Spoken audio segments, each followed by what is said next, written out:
Hello WhatsApp guys, আজ আমার জামাইবাবুদের নার্সারিতে যাচ্ছি। সেখানে এমন কিছু ফল গাছ দেখাবো আপনাদের, যে ফলগুলো দেখলে মেয়েদের জল দিয়ে জিভ পড়ে যায়। তো বাড়ি থেকে বেরিয়ে পড়লাম, এসে দেখছি ফুম্মাদের গাছে কত জাম হয়েছে। তো ফুম্মা একটা পেড়ে দিল আর আমি খেতে শুরু করে দিলাম। জাম খাওয়া শেষ করে গরম গরম বিরিয়ানি দিয়ে দিল খেতে। তো খাওয়া দাওয়া করে আমি আর ফুবতো ভাই চললাম নার্সারির দিকে।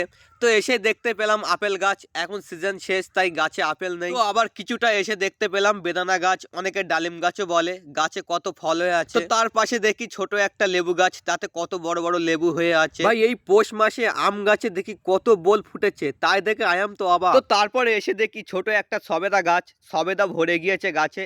আমাদের এখানে হলে সবেদা হওয়ার আগেই গাছ তুলে নিয়ে চলে যেত। তো আমার ফুফুতো ভাই বলছিল, ভাইয়া তোমাকে একটা গাছ দেখাচ্ছি চলো। এসে দেখছি কামরাঙা গাছ, যেটা দেখলে সাদিয়ার জল দিয়ে জিভ পড়ে যায়। তো তারপরে দেখছি আবার আমলকি গাছ, এটা দেখলে সাদিয়ার নাক দিয়ে জল পড়ে যাবেই। তো তারপরে কিছুটা গিয়ে দেখি একটা কাঁঠাল গাছ, গাছের গোড়া থেকে উপর পর্যন্ত কাঁঠাল ভরে গিয়েছে। ভাই এটা কিন্তু সেই কাঁঠাল, প্রেম হলো কাঁঠালে আটা, লাগলে পরে ছাড়ে না। তো তারপরে কিছুটা দূরে গিয়ে দেখি একটা লেবু গাছ, লেবু গাছে মনে হচ্ছে এক একটা সাদিয়ার এক্স বয়ফ্রেন্ডরা ঝুলছে। ভিডিওটি ভালো লাগলে চ্যানেলটি সাবস্ক্রাইব করতে ভুলবেন না।